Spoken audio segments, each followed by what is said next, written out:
getting answers. The CBS 13 News at 10 starts right now. This weekend marks 1 year since the start of the Caldor fire. More than 2 months, that mega fire scorched hundreds of thousands of acres. Good evening, everyone. I'm Marley Ginter. Our news also streaming on CBS News Sacramento right now. The Caldor fire sparked August 14th, 2021, just east of Olmo Ranch. Those flames burning more than 221,000 acres across 3 counties, Amador, Alpine, and El Dorado, forcing thousands to evacuate, including the city of South Lake Tahoe. It destroyed 1,000 structures and leveled the community of Grizzly Flats. Crews battled those flames for months, finally reaching full containment October 21st. Then a few months later, a father and son were charged with reckless arson, accused of starting the Caldor fire. They have pleaded not guilty and have maintained their innocence. Well, today, survivors of the fire gathered to heal and discuss the ongoing effort to rebuild. CBS 13's Madison Keevy talked with a family that's lived in Grizzly Flats since the turn of the century, now forced to start over. It took Susan Tyler's family 120 years to build a life in Grizzly Flats, and only a few hours for the Caldor fire to destroy it. My grandparents came out here from Nebraska in a wagon, and they wanted to buy land. Land that now is scarred by burns. Tyler's family lost 9 homes, and the fire burned through their 500-acre timber ranch. A year later, horrific, kind of, but we've managed very well considering. Survivors like Tyler came together Saturday in Somerset to mark how far they've come. Getting rid of all the death and the destruction, that is healing as well. It's moving on. Drone 13 flew over Grizzly Flats a few days ago. Lots are cleared and more burned trees have been removed. Recently, 30 applications have gone in to rebuild. 11 have been approved so far. That's leaps and bounds. Some have hope, but others tell CBS 13 they still feel hopeless, that they're still living in temporary housing. There's still frustration. A lot of us figured we would be a lot further ahead than we are. What she can control, she's staying on her family's land and will build back however long it takes. Today it's kind of hard because it's a year, you know. Everybody's been pretty emotional, and you can't help it.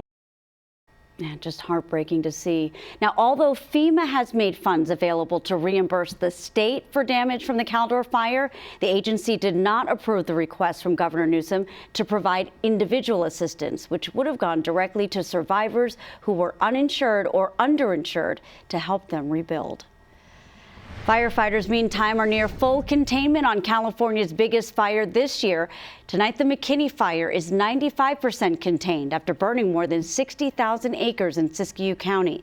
Those flames have destroyed 185 structures and damaged 11 others. 4 people have died. The red fire growing in Yosemite tonight. It's now 167 acres after being sparked by a lightning strike over a week ago near the Mariposa-Madera County lines. And in El Dorado County, crews mopping up a fire that threatened structures in the Diamond Springs area. This one sparked this afternoon on Patterson Road near Tombstone Court. It burned less than 2 acres before crews got it under control, but they are still trying to figure out how it started. Now let's get you to our first alert forecast as Northern California braces for a major heat up this week. All right, Christine Hansen here with a look at those triple-digit temps on the way, Christine. Yeah, this is not a red flag warning, which we would typically see this time of year. This is actually an excessive heat watch that has been placed for all of the valley, including Sacramento, San Joaquin Valley, areas off to the west, the Delta, all the way out to the coast. And we are seeing lower foothill regions under this excessive heat watch. This goes into effect on Tuesday morning at 10, and it will persist and expire about 11 o'clock on Thursday night. So during that period of time, our valley temperatures will be in excess of 100 degrees up to 110. Foothill temperatures also 95 to 106. Our winds are going to be light, so this does not, even though we have the heat, generate a red flag warning because we don't have those elements in place. This system is temperatures parking over us for this heat wave, so very little wind motion to generate the stronger winds that would enhance the fire weather. But of course, dry temperatures and that type of heat, high fire danger. Here's what's ahead.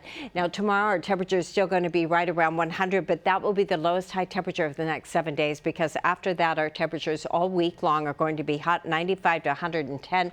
The records are about 111.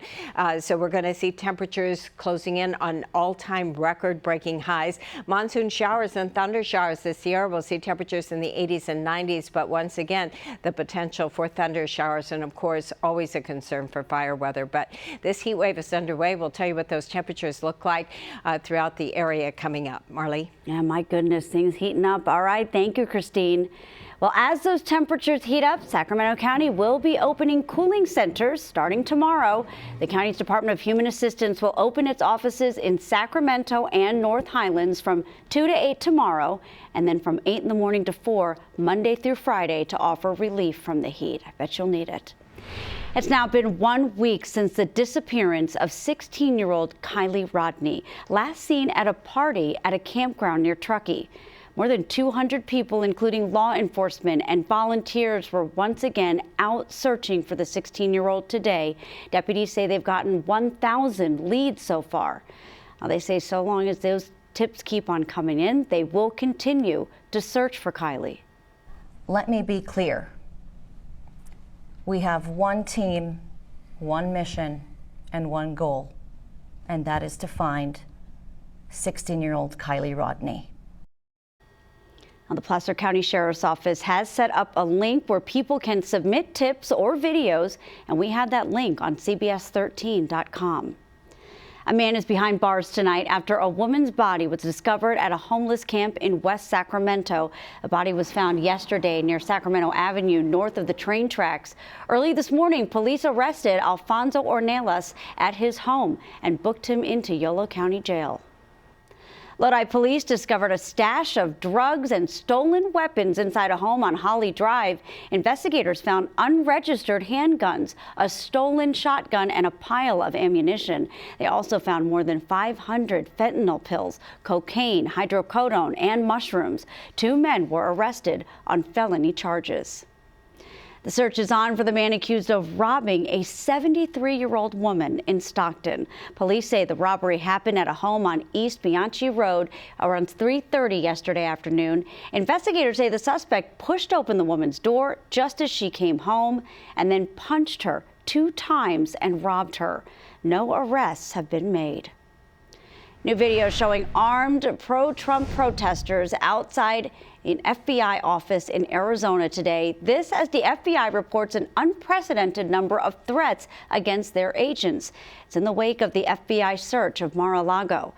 And tonight, there are new questions about what the FBI was looking for during that search after a federal judge unsealed the warrant that authorized the seizure of documents from the former president's home. CBS 13's Deborah Alfarone has the details. CBS News has learned that one of former President Trump's lawyers affirmed in writing in June that all classified documents had been removed from Mar-a-Lago. Yet a newly unsealed warrant reveals FBI agents removed 20-plus boxes and binders, including 11 sets of highly classified documents, some marked top secret and some only meant to be viewed in secure government areas. I personally approved the decision to seek a search warrant in this matter. The warrant also reveals the FBI is investigating the former president for potentially violating the Espionage Act, mishandling classified documents, and obstruction of justice.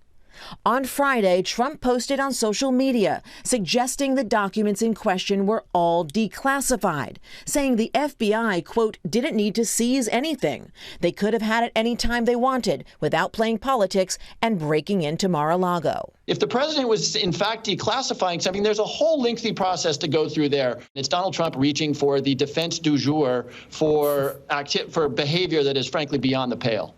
Senate Judiciary Committee ranking member Chuck Grassley says the affidavit used to obtain the warrant should be released. Garland goes on television because he wants to be transparent. Full transparency is going to be when they release the affidavit. Now, the affidavit will give us a closer look at the larger investigation into the former president. If convicted, each violation of the Espionage Act is punishable by up to 10 years in prison. A landmark health care and climate bill now heading to President Biden's desk. The $750 billion bill passed last night along party lines. It targets health care and energy and provides the largest climate investment in U.S. history with a whopping $369 billion. This bill allows us to deal with some of those things in the long term, to build back better, actually, to be more resilient. There's money to make our water systems more efficient so we don't lose water as it is delivered to the people. It's a great bill for Nevada. It hands out tax credits like candy with no accountability. But when it comes to natural gas, which heats our homes, cooks our food, it raises taxes. The bill includes tax credits for those who buy electric cars or make energy-efficient upgrades at home. To help pay for it, a 15% tax on major corporations. Now to the monkeypox health emergency. The U.S. now leading the world in monkeypox cases, and California is second only to New York with the number of cases. Max Darrow has the push to vaccinate in San Francisco. For the past few weeks, people who've wanted a monkeypox vaccine in San Francisco have often had to line up and wait. I hadn't even tried a week ago because all the people who told me that they had come down here said they had waited for hours, and sometimes they waited for hours with no luck. I know others who have tried very hard to even go outside the city, up into Marin and even in Canada, to try and get the vaccine. But that wasn't the case on Saturday at Zuckerberg SF General. My friend texted me, he said there would be no line at all. So I hopped in a car and ran down here. It was great to see that the clinic was open and that there was availability. Yeah, it was really smooth. This was the first time SF General had a monkeypox vaccine clinic on a Saturday. Dr. Luke John Day is the hospital's chief medical officer. One of the reasons why we had the clinic today was to improve access and equity to the monkeypox vaccine. In the latest allocation, San Francisco was given 10,000 doses of the monkeypox vaccine. We've been averaging this week about 600 to close to 1,000 vaccinations a day. The monkeypox vaccine is designed as a 2-dose regimen, but for now, Day says they're primarily administering single doses unless a person is immunocompromised. What we're doing now is, for most individuals, we're not providing the second dose. That's just to sort of ensure that we have adequate supply to get first doses to all those who are affected. Day says monkeypox hospitalizations have increased over the last few days. And so this really speaks to the need to really try to get vaccinations out there to the community. Yeah, just another vaccine. Thomas Muchnick got his shot on Saturday. I didn't even realize he had done it already. It was so fast. He says he felt compelled to do his part to get vaccinated to help slow the spread of the virus. It's just such a contrast to what we just experienced with COVID, where there already is a vaccine for this. And, this is an opportunity to nip this in the bud. The majority of the people who showed up to the Saturday clinic were walk-ins. All new at 10, a new COVID vaccine now offered in our area. What makes it different and why some have been waiting for it? A wild water rescue, how a lifeguard managed to save a pilot who crashed into the ocean.